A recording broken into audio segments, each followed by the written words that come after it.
specialists. India's Semiconductor Mission 1.0 expanded India's semiconductor sector capabilities. Building on this, we will launch ISM 2.0 to produce equipment and materials, design full-stack Indian IP, and fortify supply chains. We will also focus on industry-led research and training centers to develop technology and skilled workforce. The Electronics Components Manufacturing Scheme, launched in April 2025 with an outlay of 22,919 crores, already has investment commitments at double the targets. We propose to increase the outlay to 40,000 crores to capitalize on this momentum.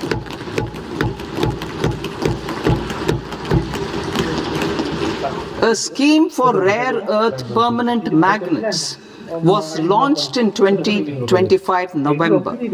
We now propose to support the mineral-rich states of Odisha, Kerala, Andhra Pradesh, and Tamil Nadu to establish dedicated rare earth corridors to promote mining, processing, research, and manufacturing. To enhance domestic chemical production and reduction import dependency and reduce import dependency, we will launch a scheme to support states in establishing 3 dedicated chemical parks through challenge route on a cluster-based plug-and-play model. Strong capital goods.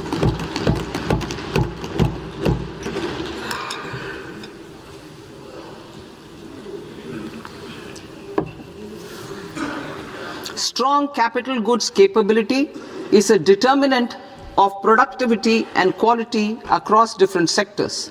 Towards building this capacity, I propose the following. High-tech tool rooms will be established by central public sector enterprises at 2 locations as digitally enabled automated service bureaus that locally design, test, and manufacture high-precision components at scale and at lower cost.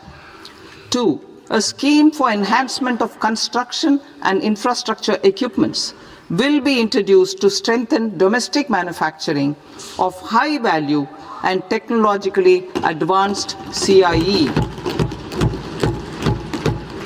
This can range from lifts in a multi-storied apartment or firefighting equipment in multiplexes, large or small, and to tunnel boring equipments for building metros and high-altitude roads. I also propose a scheme for container manufacturing to create a globally competitive container manufacturing ecosystem with a budgetary allocation of 10,000 crores over a 5-year period. For the labor-intensive textile sector, I propose an integrated program with 5 subparts. 1. The National Fiber Scheme for self-reliance in natural fibers, such as silk, wool, and jute, man-made fibers, and new age fibers. Textile expansion and employment scheme to modernize traditional clusters with capital support for machinery, technology upgradation, and common testing and certification centers. 3. The National Handloom and Handicraft Program to integrate and strengthen existing schemes and ensure targeted support for weavers and artisans. Tex Eco Initiative to promote globally competitive and sustainable textiles and apparels. Samarth 2.0 to modernize the upgrade the textile skilling ecosystem through collaboration with industry and academic institutions. Further, I propose to set up mega textile parks in challenge mode. They can also focus on bringing value addition to technical textiles. I propose to launch the Mahatma Gandhi Gram Swaraj initiative to strengthen khadi, handloom, and handicrafts This will help in global market linkage and branding. It will streamline and support training, skilling, quality of process, and production. This will benefit our weavers, village industries, One District, One Product ODOP initiative, and also our rural youth. India has the potential to emerge as a global hub for high quality, affordable sports goods. I propose a dedicated initiative for sports goods that will promote manufacturing, research, and innovation in equipment design as well as material sciences. Rejuvenation of legacy industrial clusters. I propose to introduce a scheme to revive 200 legacy industrial clusters to improve their cost competitiveness and efficiency through infrastructure and technology upgradation. Creating champion SMEs and supporting micro enterprises. Recognizing MSMEs as a vital engine of growth, I propose a three-pronged approach to help them grow as champions. Equity support. I propose to introduce a dedicated 10,000 crores SME growth fund to create future champions, incentivizing enterprises based on select criteria.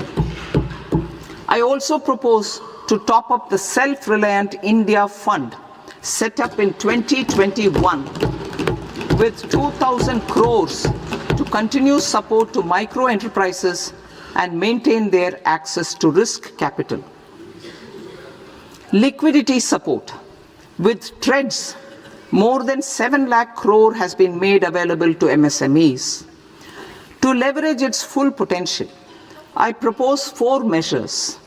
1. Mandate TREDS as the transaction settlement platform for all purchases from MSMEs by CPSEs, serving as a benchmark for other corporates. 2. Introduce a credit guarantee support mechanism through CGT MSE for invoice discounting on TREDS platform. 3. Link GEM with TREDS for sharing information with financiers about government purchases from MSMEs, encouraging cheaper and quicker financing. 4. Introduce TREDS receivables as asset-backed securities, helping develop a secondary market, enhancing liquidity and settlement of transactions. Professional support. Government will facilitate professional institutions such as the ICAI, ICSI, ICMAI to design short-term modular courses and practical tools to develop a cadre of corporate mitras, especially in Tier 2 and Tier 3 towns. These accredited para-professionals will help MSMEs meet compliance requirements at affordable costs. Infrastructure. During this past decade, our government has undertaken several initiatives for large-scale enhancement of public infrastructure, including through new financing instruments such as Infrastructure Investment Trust (InvITs) and Real Estate Investment Trust (REITs), and institutions like NIIF and NABFID.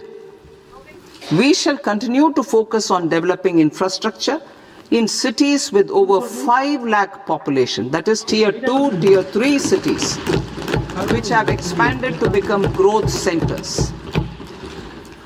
Public capital expenditure has increased manifold from 2 lakh crore in 2014-15 to an allocation of 11.2 lakh crore in BE 25-26.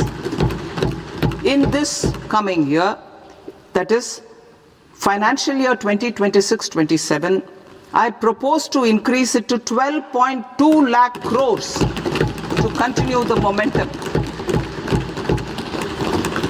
to strengthen the confidence of private developers regarding risks during infrastructure development and construction phase, I propose to set up an infrastructure risk guarantee fund to provide prudentially calibrated partial credit guarantee to lenders.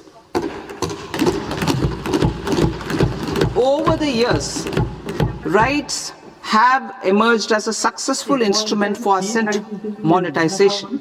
I propose to accelerate recycling of significant real estate assets of the CPSEs through the setting up of dedicated RITES. To promote environmentally sustainable movement of cargo, I propose to 1. Establish new dedicated freight corridors connecting Dankuni in the east to Surat in the west. Operationalize 20 new national waterways over the next 5 years, starting with National Waterways 5 in Orissa to connect mineral-rich areas of Talcher and Angul and industrial centers like Kalinga Nagar to the ports of Paradeep and Dhamra.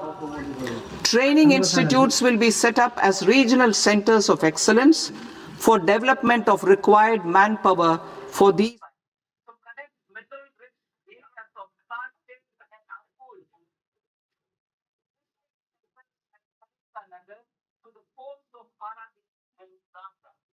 हमारा बहुत फटाफट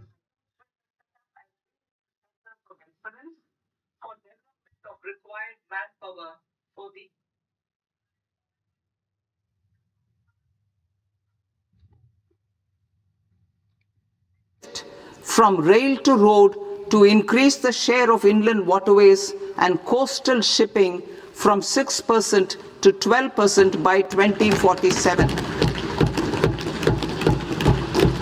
To enhance last mile and remote connectivity and promote tourism, I propose to give incentives to indigenize manufacturing of seaplanes. A seaplane VGF scheme will be also introduced to provide support for operations. Carbon capture, utilization and storage. Aligning with the roadmap launched in December 2025, the carbon capture,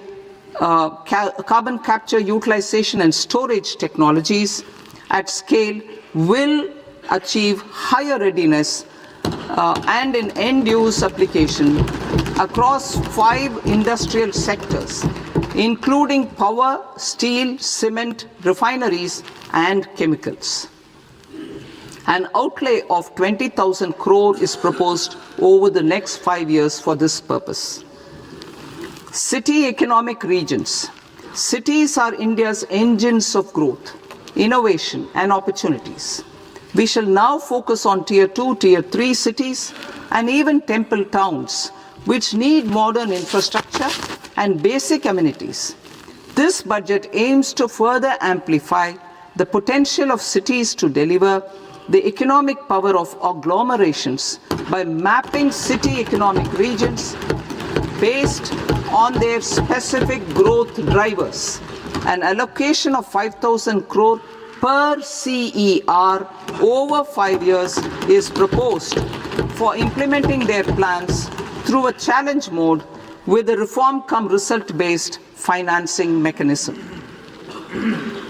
In order to promote environmentally sustainable passenger systems, we will develop 7 high-speed rail corridors between cities as growth connectors, namely Mumbai to Pune, Pune to Hyderabad, Hyderabad to Bengaluru, Hyderabad to Chennai, Chennai to Bengaluru, Delhi to Varanasi, Varanasi to Siliguri.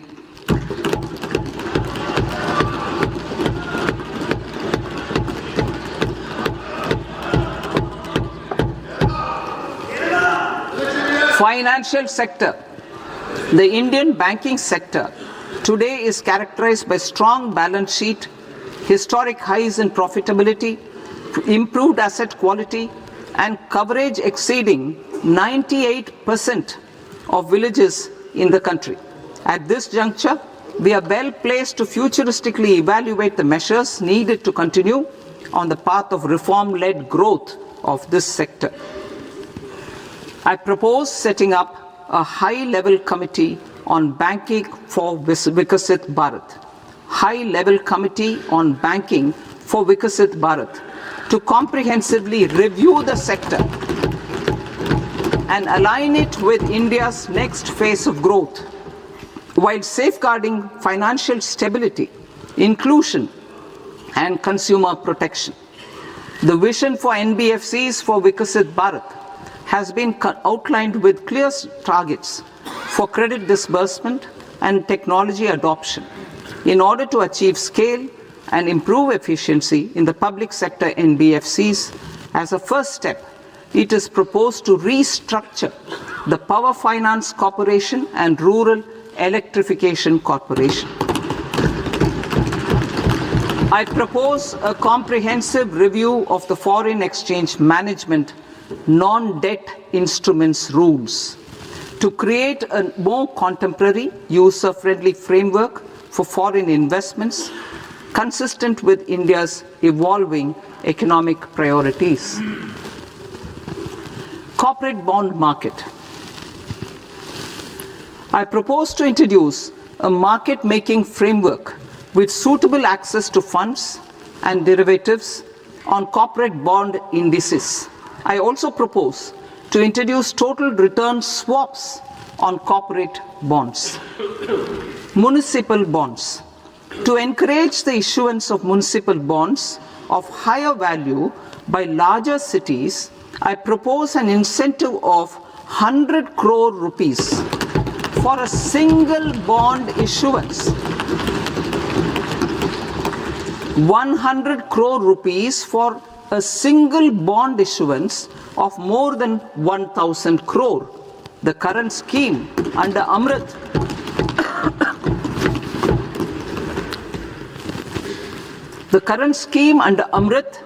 which incentivizes issuances up to 200 crores only, will also continue to support smaller and medium towns.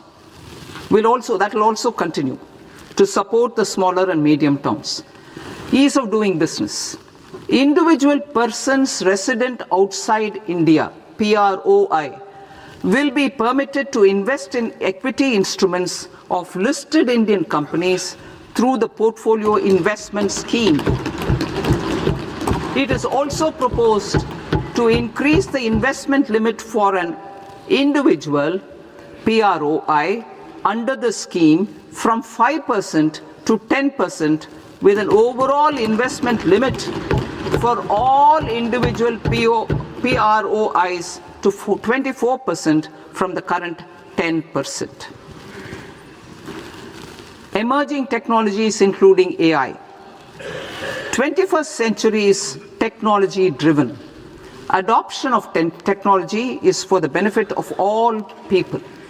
Farmers in the field, women in STEM, youth keen to upskill, and Divyangjan to access newer opportunities.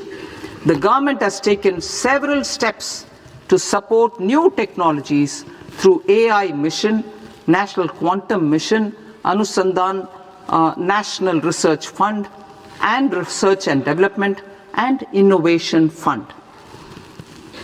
Our second kartavya is to fulfill aspirations and build capacities.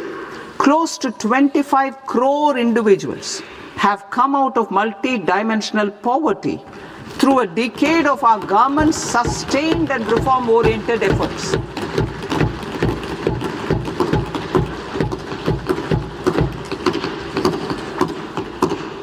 Our government has therefore decided to place a renewed emphasis on the service sector to provide a pathway to fulfilling aspirations of a youthful India with the following measures.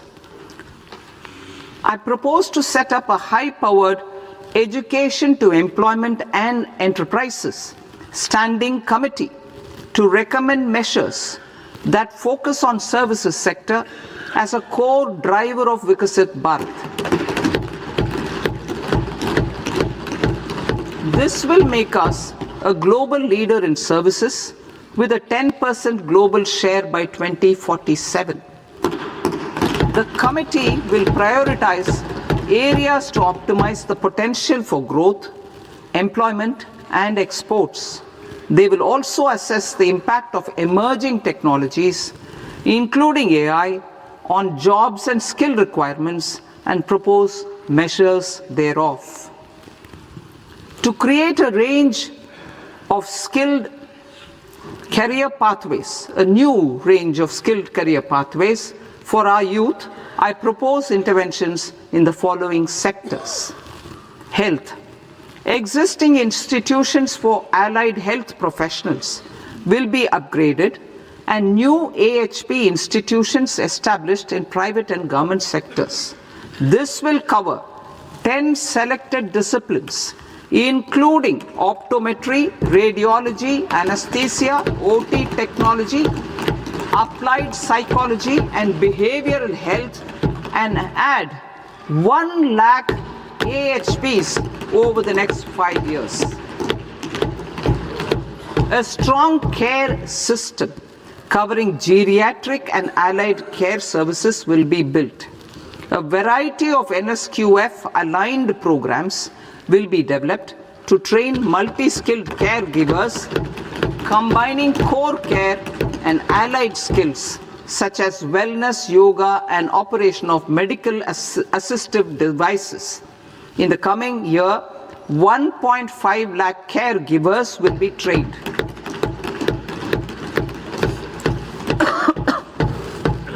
Hubs for medical value tourism. To promote India as a hub for medical tourism services, I propose to launch a scheme to support states in establishing 5 regional medical hubs in partnership with the private sector. These hubs will serve as integrated healthcare complexes that combine medical, educational, and research facilities.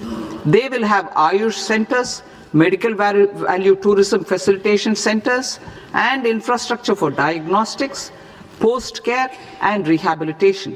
These hubs will provide diverse opportunities, job opportunities for health professionals, including doctors and AHPs. Ancient Indian yoga, already respected in several parts of the world, was given a mass global recognition when Honorable Prime Minister took it to the UN. Post-COVID, Ayurveda gained a similar global acceptance and recognition. Exporting quality Ayurveda products helps farmers who grow the herbs and youth who process the products. To meet growing global demand, a few more steps are being taken. I propose to 1. Set up 3 new All India Institutes of Ayurveda. 2. Upgrade Ayush pharmacies and drug testing labs for higher standards of certification ecosystem and make available more skilled personnel. 3. Upgrade the WHO Global Traditional Medicine Center in Jamnagar to bolster evidence-based research, training, and awareness for traditional medicine. Animal husbandry. Livestock contributes to close to 16% of farm income, including of poor and marginal households.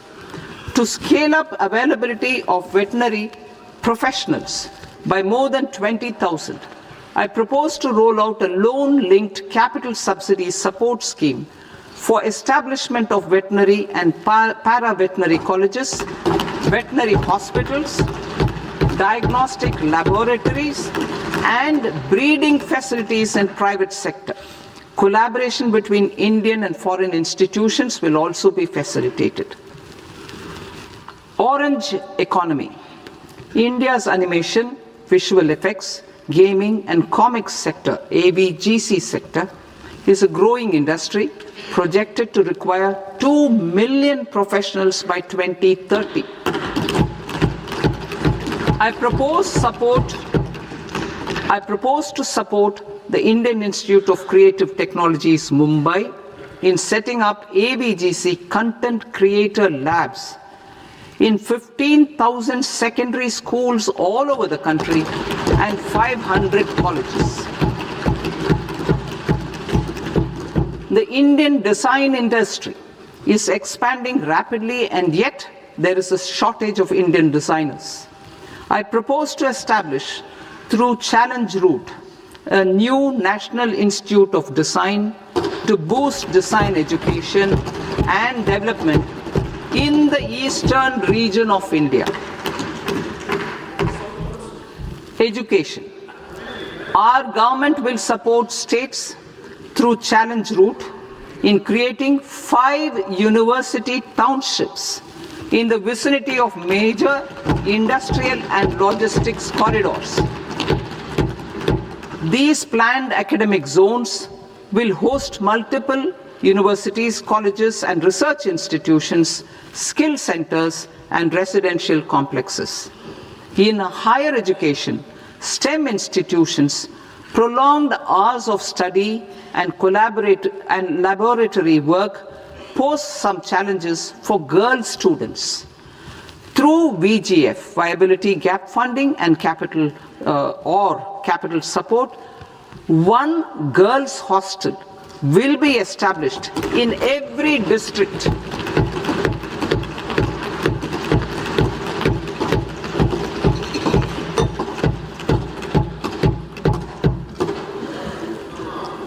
To promote astrophysics and astronomy via immersive experiences. 4 telescope infrastructure facilities will be set up or upgraded. The National Large Solar Telescope, the National Large Optical Infrared Telescope, the Himalayan Chandra Telescope, and the Cosmos 2 Planetarium. Tourism.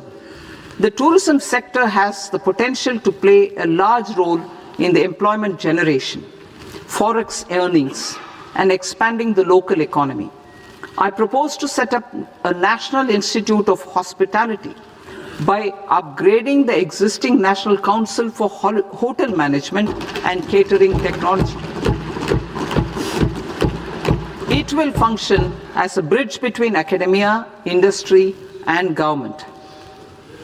I also propose a pilot scheme for upskilling 10,000 guides in 20 iconic tourist sites through a standardized, high-quality, 12-week training course in hybrid mode in collaboration with the Indian Institute of Management. A national destination digital knowledge grid will be established to digitally document all places of significance, cultural, spiritual, and heritage. This initiative will create a new ecosystem of jobs for local researchers, historians, content creators, and technology partners. India has the potential and opportunity to offer world-class trekking and hiking experience. We will develop ecologically sustainable mountain trails in Himachal Pradesh, Uttarakhand, and Jammu Kashmir. Also in Araku Valley in the Eastern Ghats and Podigai Malai in the Western Ghats. Turtle trails along key nesting sites in the coastal areas of Odisha, Karnataka, and Kerala. And 3 bird watching trails along the Pulikat Lake in Andhra Pradesh, Tamil Nadu. It's on the border. Under the visionary leadership of Honorable Prime Minister, we established the International Big Cat Alliance in 2024. This year, India is hosting the first ever Global Big Cat Summit, where heads of governments and ministers from 95 range countries will deliberate on collective strategies for conservation. Heritage and culture tourism. I propose to develop 15 archaeological sites, including Lothal, Dholavira, Rakhigarhi, Adichanallur, Saranath, Hastinapur, and Leh Palace into vibrant experiential cultural destinations. Excavated landscapes will be open to the public through curated walkways. Immersive storytelling skills and technologies will be introduced to help conservation labs, interpretation centers, and guides. The sports sector provides multiple means of employment, skilling, and job opportunities. Taking forward the systematic nurturing of sports talent which is set in motion through the Khelo India program earlier, I propose to launch a Khelo India mission to transform the sports sector over the next decade. The mission will facilitate an integrated talent development pathway supported by training centers which are foundational, intermediate, and elite levels. B, systematic development of coaches and support staff. C, integration of sports science and technology. D, competitions and leagues to promote sports culture and provide platforms. And E, development of sports infrastructure for training and competition. Our third Kartavya aligns with our vision of Sabka Saath, Sabka Vikas towards Vikasit Bharat. This requires targeted efforts for 1. Increasing farmer incomes through productivity enhancement and entrepreneurship, with special attention to small and marginal farmers. B. Empowering Divyangjan through access to livelihood opportunities, training, and high-quality assistive devices. C. Empowering the vulnerable to access mental health and trauma care. D. Focus on the Purvodaya states and the Northeast region to accelerate development and employment opportunities. Fisheries. We will undertake initiatives for integrated development of 500 reservoirs and Amrit Sarovars. 2. Strengthen the fisheries value chain in coastal areas and enable market linkages involving startups and women-led groups together with fish farmer producer organizations. Animal husbandry. To provide quality employment opportunities in rural and peri-urban areas, we will support the animal husbandry sector in entrepreneurship development through a credit-linked subsidy program, B, scaling up and modernization of livestock enterprises, C, enhanced creation of livestock, dairy, and poultry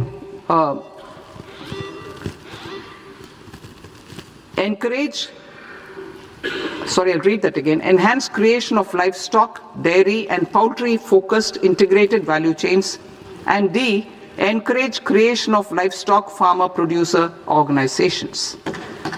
High-value agriculture.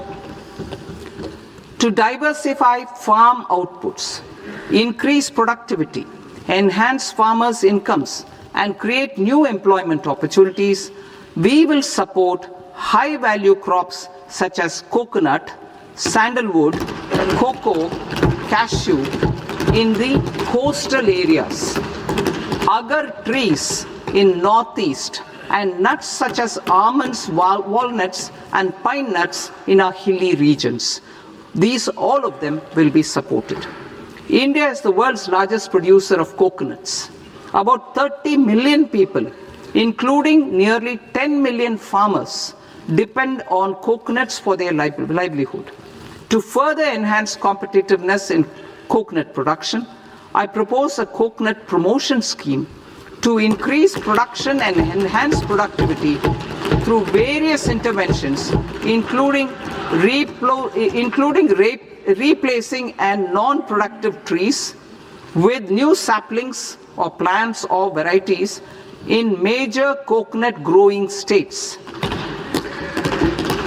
A dedicated program is proposed for Indian cashew and cocoa to make India self-reliant in raw cashew and coconut production and processing, enhance export competitiveness, and transform Indian cashew and Indian cocoa into premium global brands by 2030. Sandalwood. Sandalwood is closely linked to India's social and cultural heritage. Our government will partner with state governments to promote focused cultivation and post-harvest processing to restore the glory of the Indian sandalwood ecosystem, to rejuvenate old, low-yielding orchards and expand high-density cultivation of walnuts, almonds, and pine nuts. We will support a dedicated program to enhance farmer incomes and in bringing value addition by engaging youth. Bharat Vistar, that is virtually integrated system to access agricultural resources. I propose to launch Bharat Vistar, a multilingual AI tool that shall integrate the AgriStack portals and the ICAR package on agricultural practices with AI systems. This will enhance farm productivity, enable better decisions for farmers, and reduce risk by providing customized advisory support. She Marts for rural women-led enterprises. Building on the success of Lakpati Didi program, I propose to help women take the next step from credit-linked livelihoods to being owners of enterprises. Self-help entrepreneur, She Marts will be set up as community-owned retail outlets within the cluster-level federations through enhanced and innovative financing instruments. Empowering Divyangjan. Divyangjan Kaushal Yojana. Information technology, AVGC sectors, hospitality and food and beverages sectors often offer task-oriented and process-driven roles which are suitable for Divyangjan. We will ensure dignified livelihood opportunities through industry-relevant and customized training specific to each Divyangjan group. Divyang Sahara Yojana. Timely access to high-quality assistive devices for all eligible Divyangjan is a fundamental need. I propose to 1. Support the Artificial Limbs Manufacturing Corporation of India, Alimco, to set up and to scale up production of assistive devices, invest in R&D and AI integration, strengthen PM Divyasha Kendras, and support setting up of assistive technology marts as modern retail style centers where Divyangjan and senior citizens can see, try and purchase assistive products. Reaffirming our commitment to mental health and trauma care. There are no national institutes for mental health care in North India. We will therefore set up a NIMHANS 2 and also upgrade national mental health institutes in Ranchi and in Tezpur as regional apex institutions. Emergencies expose families, particularly the poor and vulnerable, to unexpected expenditure. We will strengthen and increase these capacities by 50% in district hospitals by establishing emergency and trauma care centers. Focus on Purvodaya states and northeastern regions. Purvodaya. I propose the development of an integrated East Coast industrial corridor with a well-connected node at Durgapur, creation of 5 tourism destinations in 5 Purvodaya states, and the provision of 4,000 e-buses. Buddhist sites in northeastern region. The northeastern region is a civilizational confluence of Theravada and Mahayana or Vajrayana traditions. I propose to launch a scheme for development of Buddhist circuits in Arunachal Pradesh, Sikkim, Assam, Manipur, Mizoram, and Tripura. The scheme will cover preservation of temples and monasteries, pilgrimage interpretation centers, connectivity, and pilgrim amenities. 16th Finance Commission. On 17th November 2025, the 16th Finance Commission submitted its report to the President.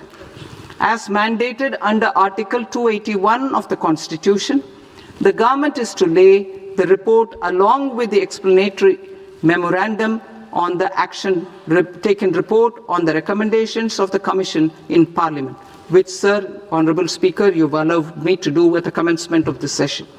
The government has accepted the recommendation of the Commission to retain the vertical share of devolution at 41%. As recommended by the Commission, I have provided 1.4 lakh crores of rupees to the states for the year 2026-2027 as Finance Commission grants. These include rural and urban local body and disaster management grants. Fiscal consolidation. Government has been delivering on our fiscal commitments consistently without compromising on social needs. To strive towards accepted standards of fiscal management in Budget 25-26, I had indicated that the central government would target reaching a debt to GDP ratio of 50 plus or minus 1% by 2030-31. In line with this, the debt to GDP ratio is estimated to be 55.6% of GDP in BE 26-27. compared to 56.1% of GDP in RE 25-26. A declining debt to GDP ratio will gradually free up resources for priority sector lending and expenditure by reducing the outgo on interest payments. One of the main operational instruments for debt targeting is the fiscal deficit. I am happy to inform this august House that I fulfilled my commitment made in 2021-2022 to reduce fiscal deficit below 4.5% of GDP by 25-26. In RE 25-26, the fiscal deficit has been estimated at par with BE of 2025-26 at 4.4% of GDP. In line with the new fiscal prudence path of debt consolidation, the fiscal deficit in BE 26-27 is estimated to be 4.3% of the GDP.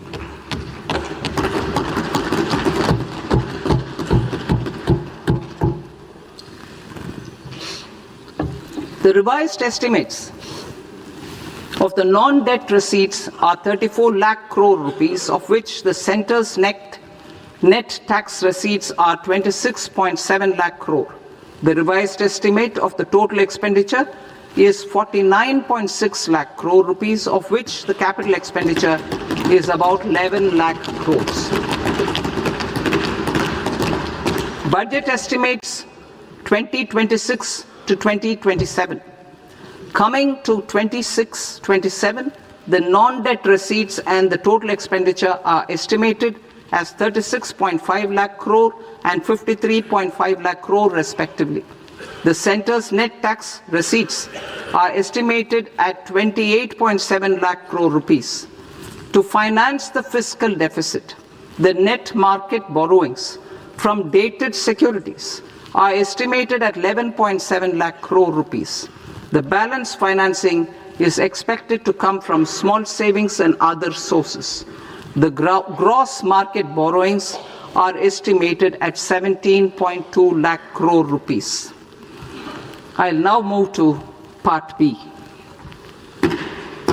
Part B, direct taxes.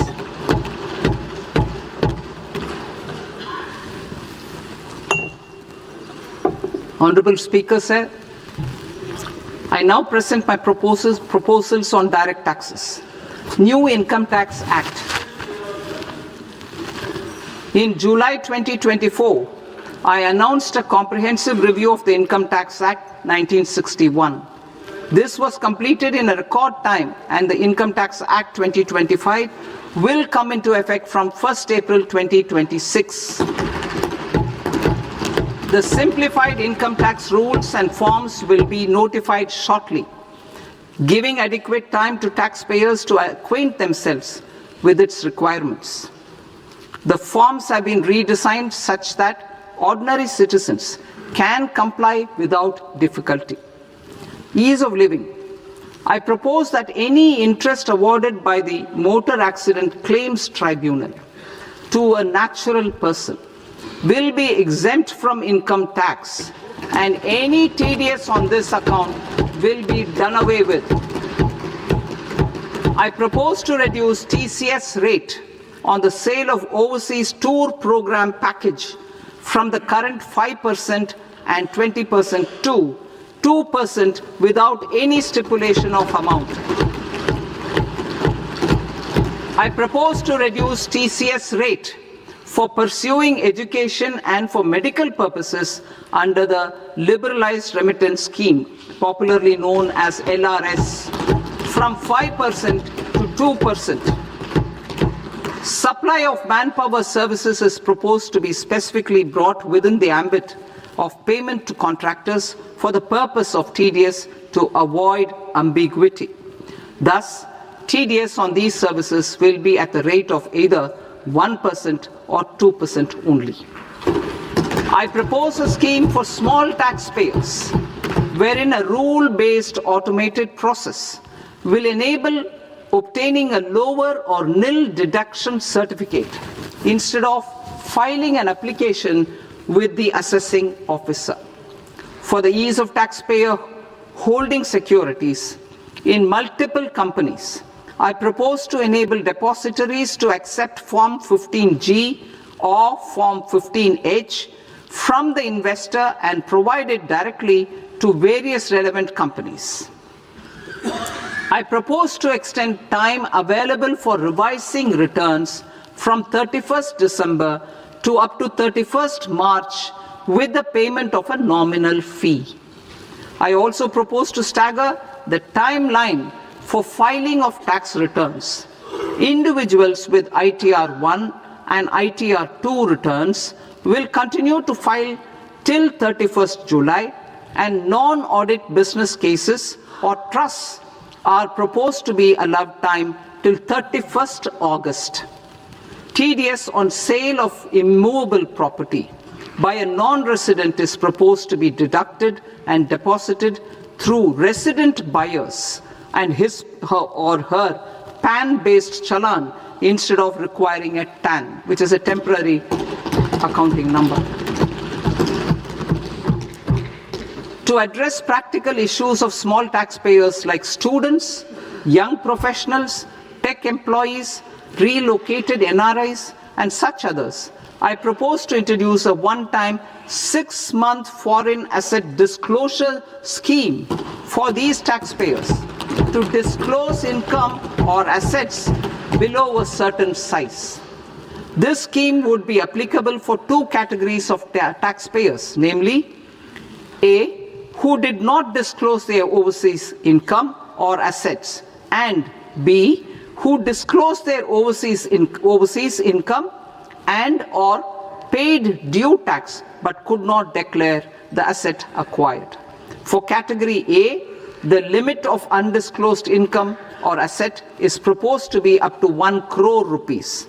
They need to pay 30% of fair market value of asset or 30% of undisclosed income as tax and 30% as additional income tax in lieu of penalty, and would thereby get immunity from prosecution. For category B, asset value is proposed to be up to 5 crore rupees. Here, immunity from both penalty and prosecution will be available with a payment of fee of 1 lakh rupees. Rationalizing penalty and prosecution. Multiplicity of proceedings are hindrance to the ease of doing business. I propose to integrate assessment and penalty proceedings by way of a common order for both. There will be no interest liability on the taxpayer on the penalty amount for the period of appeal before the first appellate authority, irrespective of the outcome of appeal process. Further, quantum of prepayment is being reduced from 20% to 10% and will continue to be calculated only on core tax demand. As an additional measure for reducing litigation, I propose to allow taxpayers to update their returns even after reassessment proceedings have been initiated, and an additional 10% tax rate over and above the rate applicable for the relevant year. The assessing officer will then use only this updated return in his proceedings. There is already a framework for immunity from penalty and prosecution in the cases of underreporting. I propose to apply this framework for immunity to misreporting too. However, in such a case, the taxpayer will need to pay 100% of the tax amount as an additional income tax over and above the tax and interest due.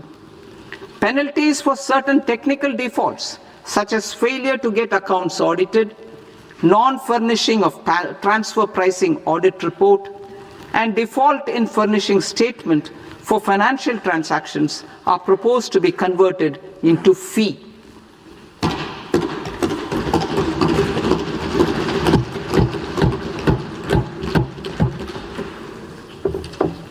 I propose to rationalize prosecution framework under Income Tax Act while maintaining a careful balance for deterrence in some serious offence. Non-production of books of account and documents and requirement of TDS payment where payment is made in kind are being decriminalized. Further, minor offences will attract fine only. The remaining prosecutions will be graded commensurate with the quantum of offence. They will entail only simple imprisonment with maximum imprisonment reduced to 2 years and power to courts to convert even those into fines. There is no penalty. There is no penalty presently for non-disclosure of non-immovable foreign assets with aggregate value less than 20 lakh rupees. I propose to also provide them with immunity from prosecution with retrospective effect from 1/10/2024.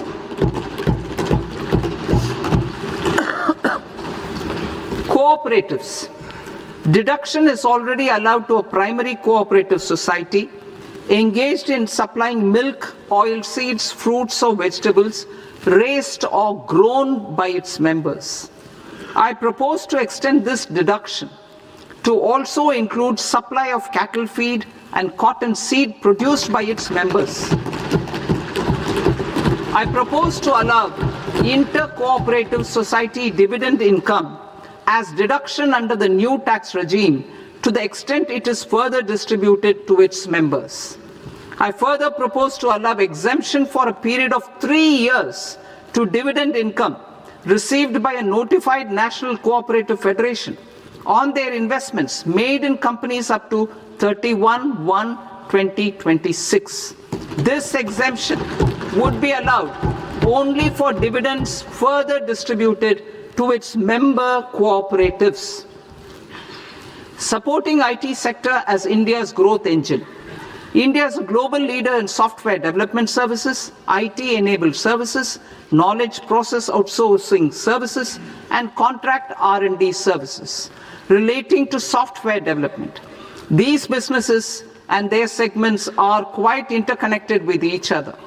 All these services are proposed to be clubbed under a single category of information technology services with a common safe harbor margin of 15.5% applicable to all. The threshold for availing safe harbor for IT services is being enhanced substantially from 300 crore rupees to 2,000 crore rupees. Safe harbor for IT services shall be approved by an automated rule-driven process without any need for tax officer to examine and accept the application. Once applied by an IT services company, the same safe harbor can be continued for a period of 5 years at a stretch at its choice. For IT services companies who want to conclude advanced pricing agreement, APA, I propose to fast-track unilateral APA process for IT services and endeavor to conclude it within a period of 2 years. The period of 2 years can be extended by a further period of 6 months on taxpayers' request. I propose to extend the facility of modified returns available to the entity entering APA to its associated entities also. Attracting global business and investment.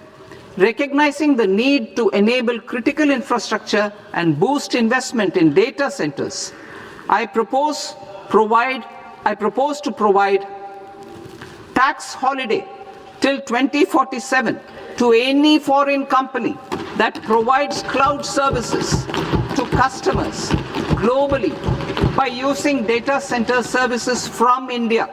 It will, however, need to provide services to Indian customers through an Indian reseller entity. I also propose to provide a safe harbor of 15% on cost in case the company providing data center services from India is a related entity.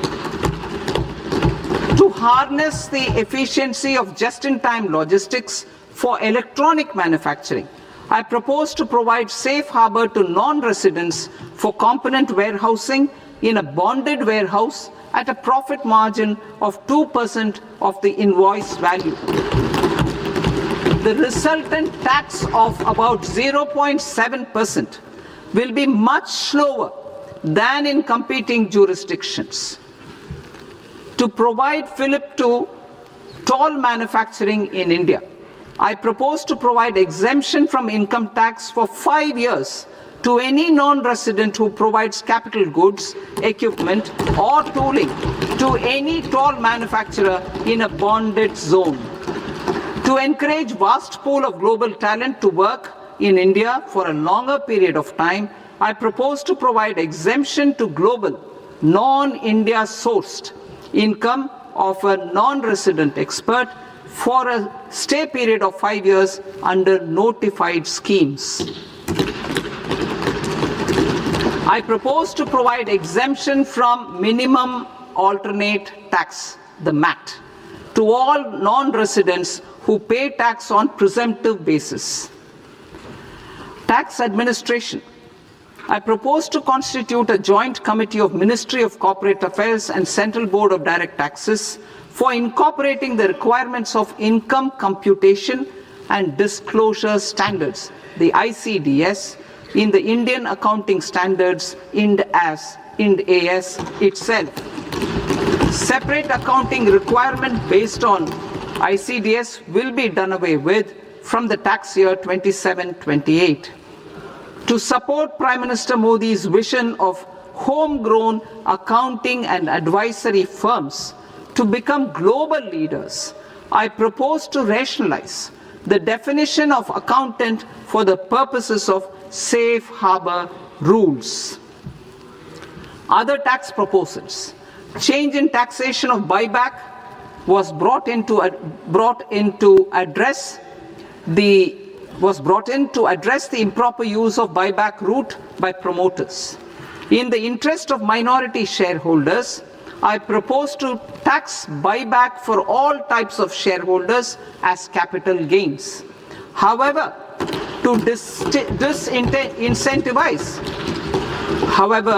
to disincentivize misuse of tax arbitrage, promoters will pay an additional buyback tax. This will make effective tax 22% for corporate promoters. For non-corporate promoters, the effective tax will be 30%.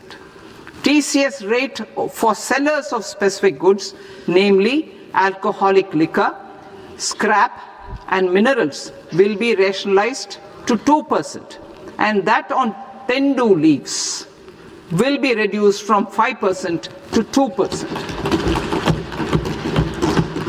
I propose to raise the STT on futures to 0.05% from the present 0.02%. STT on options premium and exercise of options are both proposed to be raised to 0.15% from the present rate of 0.1% and 0.125% respectively. We reformed the taxation landscape for corporates in 2019 by providing them a simplified regime with lower tax rate so that they could productively focus on business rather than on claim of deductions and exemptions. To encourage companies to shift to the new regime, set-off of brought forward MAT credit, minimum alternate tax credit, is proposed to be allowed to companies only in the new regime. Set-off using available MAT credit is proposed to be allowed to an extent of 1/4 of the tax liability in the new regime. MAT is proposed to be made final tax, so there will be no further credit accumulation from